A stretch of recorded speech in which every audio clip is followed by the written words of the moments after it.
small city of Hofu, near Hiroshima, might seem an odd place to begin an adventure. But if you're a Mazda fan, you'll forgive Hofu's lack of skyscrapers. You see, Hofu is the spiritual home of the Mazda3. And today we have been granted privileged access to watch the all-new third generation Mazda3 being made. Mazda prides itself on quality and craftsmanship, and this line here puts it to the test. It's these ramps here run the cars up to 120 kilometers per hour, and then every single element of the car is tested. If it isn't right, the car goes back into the production line and gets fixed. And here we have our red car. So it's just passed all the computer tests. Now it gets even tougher for the poor Mazda3. Check out the people in the white caps. It's their job to give the Mazda3 a fingertip search all over the car to ensure the quality is perfect. These are some of the very first production versions of the Mazda3 in the world. But that's not what I'm interested in, because these three cars are the three cars that next time I see them will be on the quayside in Vladivostok.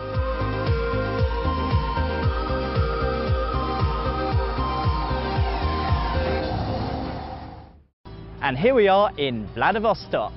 Apparently it's Russia's San Francisco. It's even got the bridge. But we've got no time for any of that tourist nonsense. We have to rush down to the nearest Mazda dealer and find out how they're prepping the cars for the Mazda Route 3.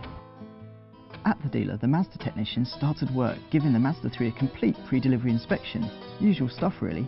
But amazingly, the only modification for the entire journey was smaller 16-inch wheels. And that's only because 18-inch tyres are almost impossible to find in Siberia. They must build them tough at Mazda. With the cars complete, the journey can begin.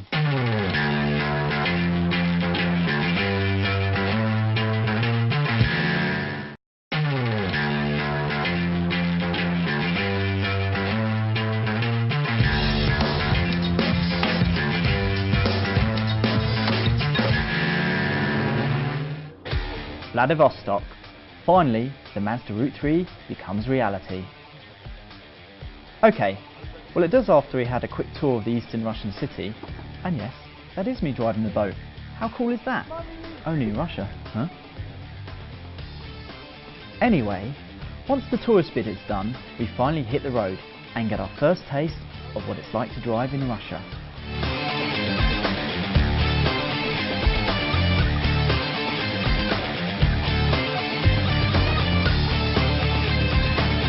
First thing we couldn't help but notice is the reaction the Mazda3s were getting. Here's a guy giving us the thumbs up, but people beat, waved, even cheered. Incredible. One of the biggest hazards we've had today are these here, and this is just a small one. Potholes are everywhere. I guess that's the problem when you've got this huge network of roads, is maintaining them. It's amazing, coming out of Vladivostok, it only took about half an hour before you really did think, wow, I'm in Siberia. One minute you're going through thick, rich, lush forests, and the next minute you've got these like prairie-like plains. So lots to look at, but unfortunately I can't, because I've got to look about this much in front of the car at all times, otherwise I'm going to hit a pothole that will end our journey.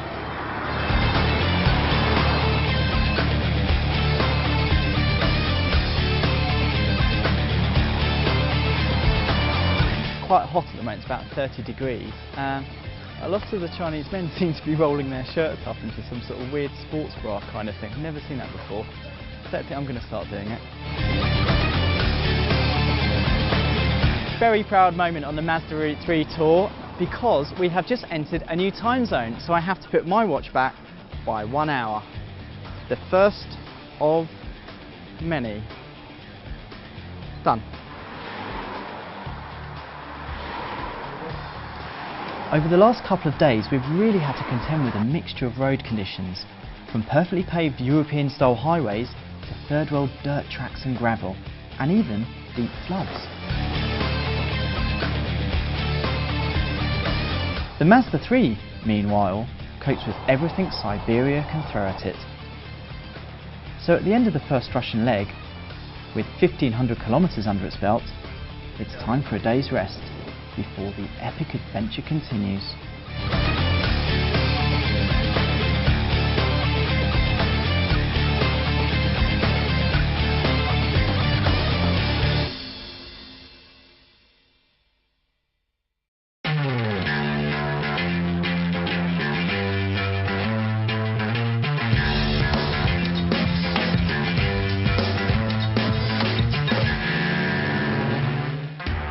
second leg of the Mazda Route 3, and we have a fresh new batch of recruits to help us drive the 1800 kilometers to Ulan a day.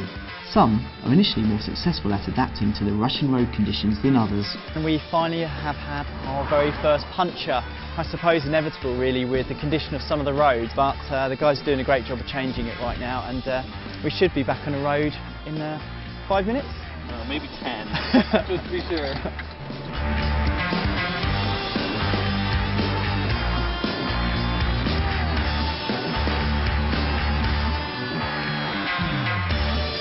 When you're driving as many kilometres as we are, it's important to pull to the side of the road, get out and stretch your legs.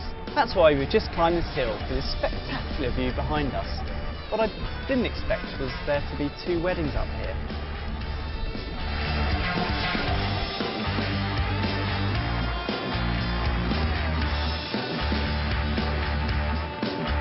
Albania continues to dazzle with its spectacular scenery, so long as you don't leave the car and meet its hungry little inhabitants. After yesterday's puncture we thought, and hoped, we'd at least go a week without any more blowouts.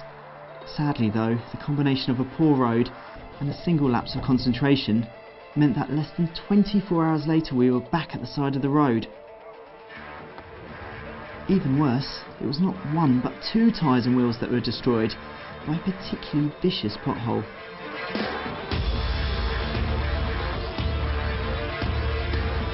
So we've just pulled over to the side of the road, and the floor's all littered with these coins.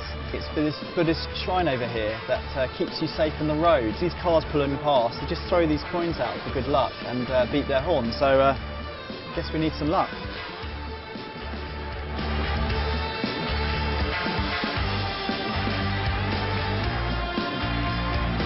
On the Mazda Route 3, we normally spend most of the time behind the wheel, and we go past some really quaint little villages like this one we're in now.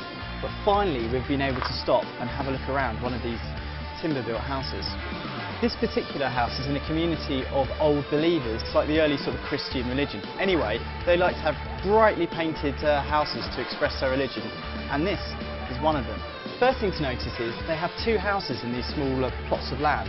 One for the winter, one for the summer. The other interesting thing about this particular house is it's completely self-sufficient. At the back of the property there's a large piece of land where they grow all the vegetables, and this corner over here is where they cure the meats, salt the vegetables and pickle everything else for the winter. It's even got its own sauna. The other thing I've learned about some Russian houses is they normally have 2 toilets. There's one for, and then there's one for, but you get the idea.